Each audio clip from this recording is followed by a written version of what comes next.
Your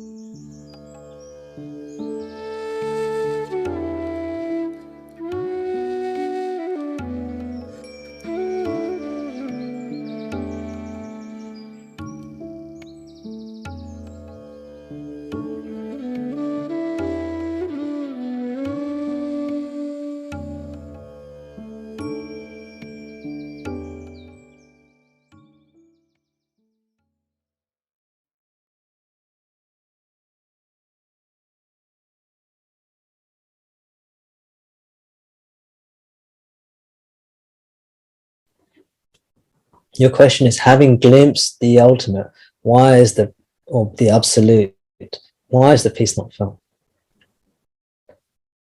Tell me, you know the answer. Why is the peace not felt? But I'm going to ask you. Tell me, why is the peace not felt? Tell me the answer. Look, okay, before you answer, pause, wait, take some breaths, allow yourself to feel. Take your time. Why is the peace not felt?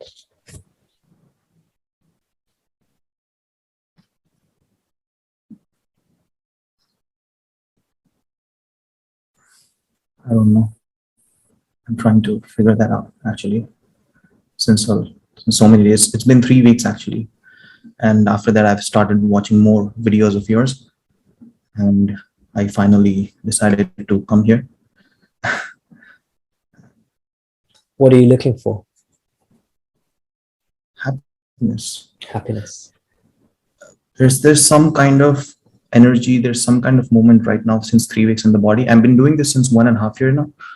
And I've had breakthroughs, but since the last breakthrough, which was like 3 weeks ago, there's some kind of movement in the head and there's something's trying to expand, but I don't know what's happening. And yes. But still, while I'm at it, I thought at least it would be peaceful, you know. That is what you're going towards. So I thought like it should come in bits and pieces. At least I should know that I'm going there. Okay.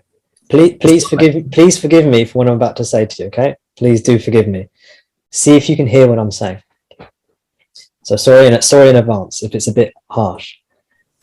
You have not had any breakthroughs. You have not had any breakthroughs.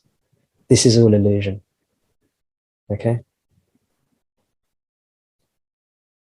That's the first thing. Second thing, again, please forgive me for saying this. You are not going to find the you is not going to find the happiness, the peace. Okay. The third thing may be make sense of the first two things if you don't already understand what I'm saying. The you that is looking is the problem. Yeah.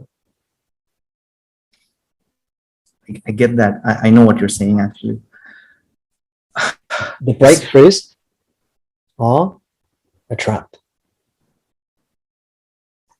Now, let me take back what I've said now, okay? I know you've had breakthroughs, okay? I know you've had genuine breakthroughs. I do know that. So I don't want to take away from that. I just said that to you in order to, hopefully, for some kind of revelation to come through. You understand? I know you've had breakthroughs, but these are traps. See if you can make sense of this somehow. See if you can see that these are genuine breakthroughs, and see if you can see how these are traps at the same time. Yeah. Is this enough what I'm doing? What are you doing? Abidance. The practice.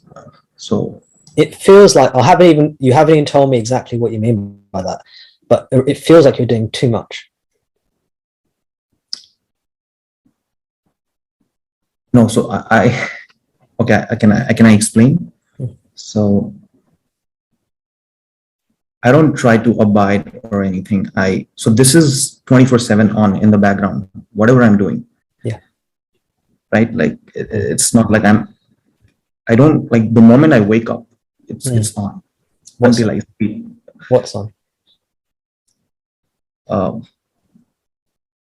this whole finding the self thing in the background, but I witnessed that. I don't interfere. I don't interfere. And there are times in the day, like mostly before I sleep, I try to sit and just be. Mm. And that is when I get to experience few things. But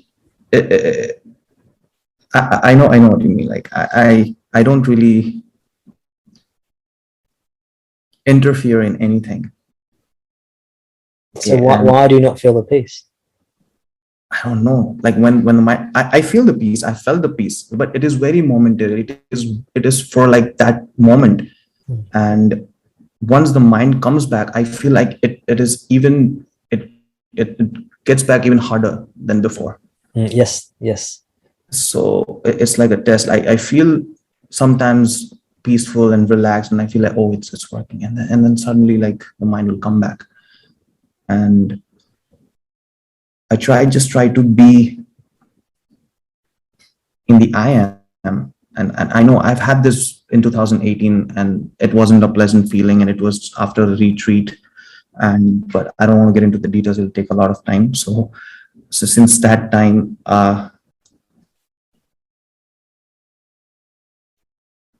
I've been doing this, but I don't know why is the peace not felt. And I just want to ask, if after the I am is transcended, is what is left is the absolute? Yes. So I know since 3 weeks, I know first there was like abidance, there was witnessing the thoughts. I don't interfere, letting go, call it whatever. You know what I'm talking about because you're a well-read person, and I don't want to get into vocabulary. So because a lot of things mean a lot of different meanings because of the teaching, different masters. But I know what I'm doing because I know the validation I get from inside that what I was doing is correct. But since 3 weeks, there is this awareness of being aware. Like I know that I'm aware. With what am I aware? No, I know that I'm aware. Now there is this, I feel something in the background, and I know this I am is the root cause for that. Like me, because if I'm talking to you right now, that means I don't have it. Because like I know I'm that right now while talking. This doesn't make sense. Even like having this conversation. But I am having this conversation. Maybe you're not. And I understand. And it's the beginning, Badra. It's the beginning. I mean, it's not the very beginning, because that was, some time before, of course. Or rather, this is an unfolding. So it's all okay. It's all happening. The peace is not there when we're not relaxing into it. Now, sometimes the peace is not there even when we are relaxing. If that's happening, why is that happening? It's because of our vasanas, our habitual thoughts, our habitual energy, our habitual conditioning. Some of us, when we're born as a body-mind, we have much thicker, denser conditioning, many more thoughts. Some of us have less conditioning, fewer thoughts, right? There's a spectrum. So some of us, even when we're relaxing, we will still not feel the peace because of our vasana load, because of the load of our conditioning. And it just takes time for that to settle down. The more we interfere, the longer it will take for it to settle down. So any sustained practice of letting go and faith and love and gratitude will help. That is what I was going to ask you actually, because somewhere it is telling me to worship, because I am that, right? Yes. And I was going to ask you that is it possible that it will ask me to worship it, because I am that, and right now I feel I'm not that. I need to worship that, because me, the separate self, needs to, like, I don't know. I feel like if I was that, I would have had an access to it right now, whenever I want. But it only came in glimpses because it is grace and it's not me who did it. And it happened to me because at that day, even I was not doing anything special. I was just doing my thing. So maybe I should just, how do I do that now again? Like, how do you do what? How do I try to like worship or surrender, like that bhakti. How do I try to, because I'm a very Nana path person who has always had that. And for me, this bhakti doesn't come easily. Yes, this was used to be the same for me. What you're describing me like, I don't know, some years ago. That's what it feels like to me. Yes, I try to read a lot of people saying that. Yeah, that's why I connect with you, and I had to come here and ask you this, because also, like, I don't know, I'm asking a lot of questions. I'm sorry. No, it's good. It's fine. It's lovely. You're a doctor, so if I know, like, it has nothing to do with the body mind, but is my physical brain as important while I'm at it, right? The chemicals or anything to make me feel at least certain way right now. Well, this is where gratitude, let's say, giving thanks. Look how far you've come already. Yeah, you've already discovered lots of stuff. You've read lots of stuff. You discovered lots of stuff. It's been an adventure, probably been up and down. Good times, bad times on this spiritual journey. But to stop, when if you're on a journey, if you're on an adventure, say you're going on a journey, an adventure across a foreign land, or even across, your own motherland of India. And at some point along your journey, you may not have been at the destination yet, but you can stop and look around and say, gosh, how thankful I am, how lucky I am to even come this far, You're in Gujarat, right? You may say, I want to have a journey. I'm going to go from the west of India in Gujarat all the way to the east, all the way to Bengal, you see? And you might just be leaving the state of Gujarat. You haven't even got halfway or a quarter of the way on your journey. And you can stop there and say, God, I'm so thankful. Look how far I've come. I've even managed to see this, So to stop and smell the roses, stop and admire what's happening around you. Just stop and say, look how far I've come. I don't know what's going to happen in the future. I don't know what's going on even, really. I have no clue what's going to happen.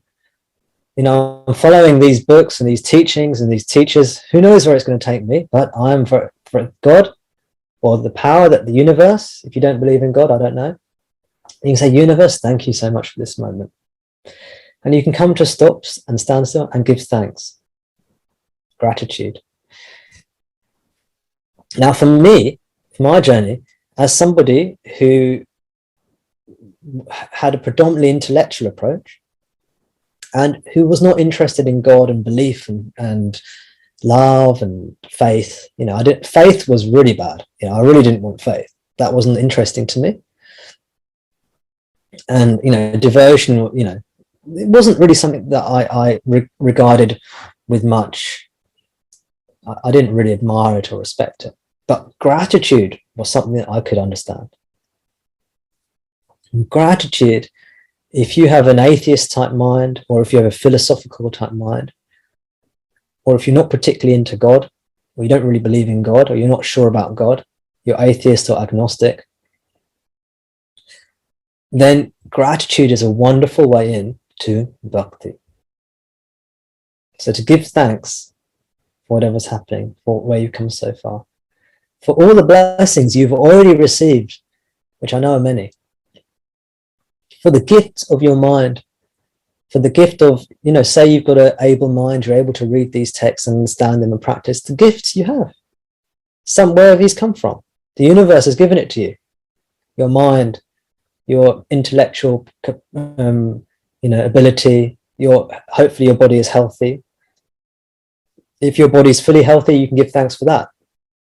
If your body is partially healthy, so it's healthy enough to do meditation, you can say, gosh, how lucky am I to have a body that can even do meditation? How lucky am I to have a mind that can contemplate these teachings? How lucky am I to have even read these teachings? How lucky am I to have read these teachings and been interested in them? Because many people read them, and maybe you can imagine giving the books that you've read to your friends and then reading it going, okay, thanks very much, shutting the book, metaphorically throwing it away and never looking at it again, or thinking, yeah, that was nice, that was interesting, and then they don't think about it again. But how lucky are you that you resonate with these teachings? And to give thanks, So look around, just give thanks for where you are.